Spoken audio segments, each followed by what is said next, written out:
꼬리가 길면 밟힌다는 말이 유명합니다. 결국 윤석열 오른팔들도 팔은 안으로 굽는다는 것에서 벗어날 수 없는 상황인가 봅니다. 당당하지 못한 상황에 당당하게 말할 수 없는 운명. 얼마나 기구한지 모르겠습니다. 한동훈이 어제 김건희 명품백 수수 의혹에 대한 질문에 잘 알지 못한다고 답변을 피했습니다. 이어 수사 필요성에 대한 질문도 가정을 달고 물어보면이라며 답하지 않았는데요.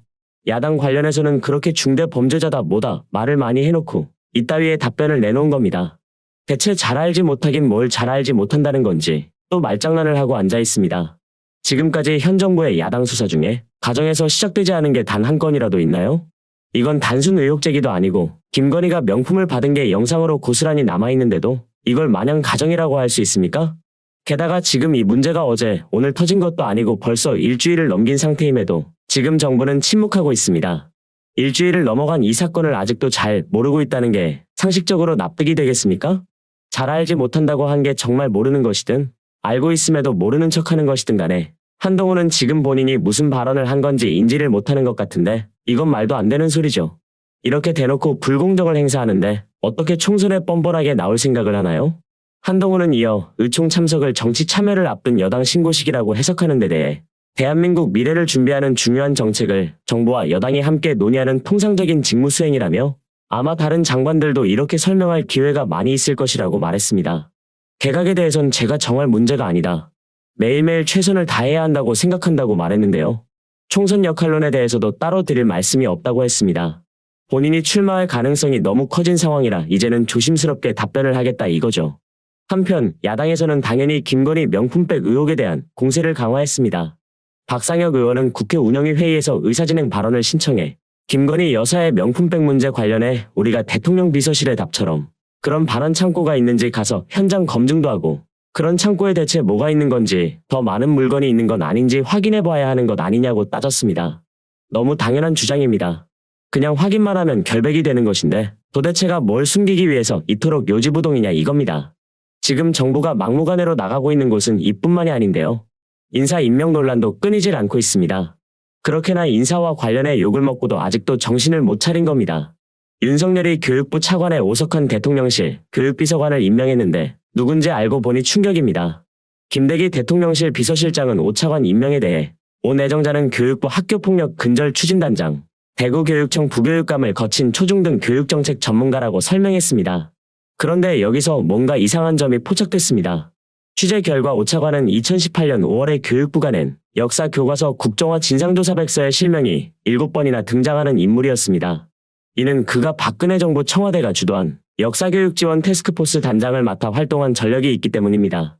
이 백서는 역사교과서 국정화 진상조사위가 만들었는데 오 차관은 진상조사위에서 벌인 교육부 관련 기관 조사 대상자 가운데 세 번째에 이름을 올렸습니다. 백서에는 이기봉 당시 청와대 비서관과 기획조정실장 뒤에 오석환이라고 적어놓았고요. 이 조직은 교육부 공식 직제표에도 공개되지 않았고 인사 발령도 없었기에 존재가 들통난 2015년 10월 당시부터 국정화 비밀 태스크포스로 불렸습니다. 당시 오 차관은 조사위에서 교육부가 역사교과서 관련 일을 벌이면서 청와대 의중을 빨리 반영하기 위한 목적으로 비밀 사무실을 청와대 근처에 차린 사실을 실토한 바 있어 논란을 피해갈 수 없을 걸로 보입니다. 그리고 당시 조사위는 이 국정화 비밀 태스크포스에 대해 설치 과정상 법령 위반이 있었다고 보았죠. 2014년 정부 조직관리 지침을 보면 부처 자율로 운영하는 태스크포스라 할지라도 국정화 비밀 태스크포스는 기관장 결재를 받아 자체 인력을 활용해야 했지만 여기서 당시 교육부와 청와대는 이런 지침을 지키지 않았다는 게 조사위 판단이었습니다.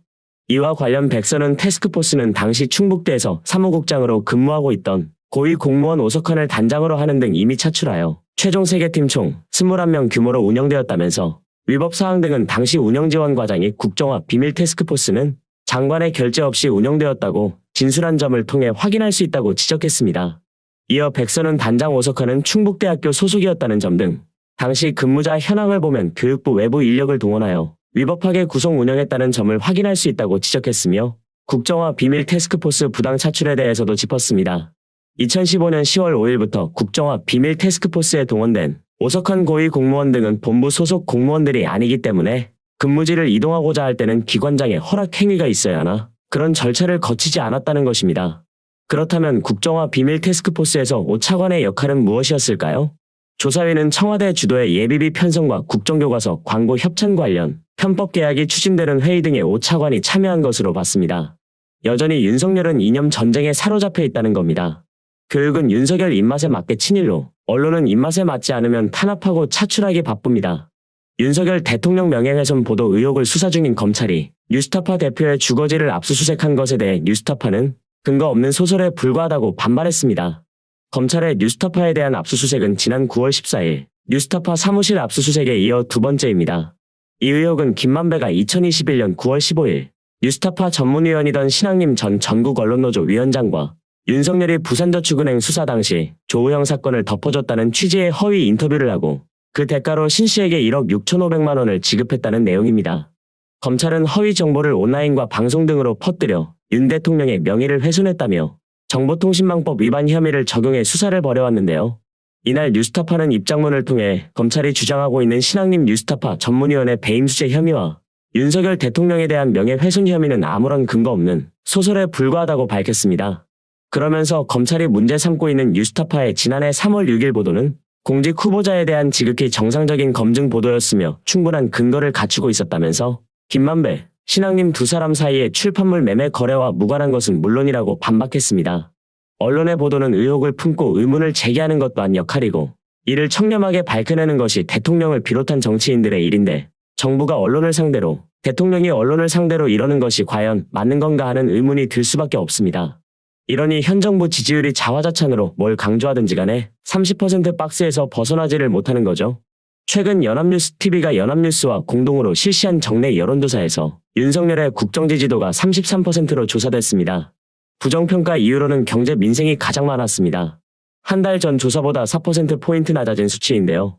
부정평가는 60%로 한 달 전보다 3%포인트 올랐고 모름이나 무응답은 7%로 조사됐습니다.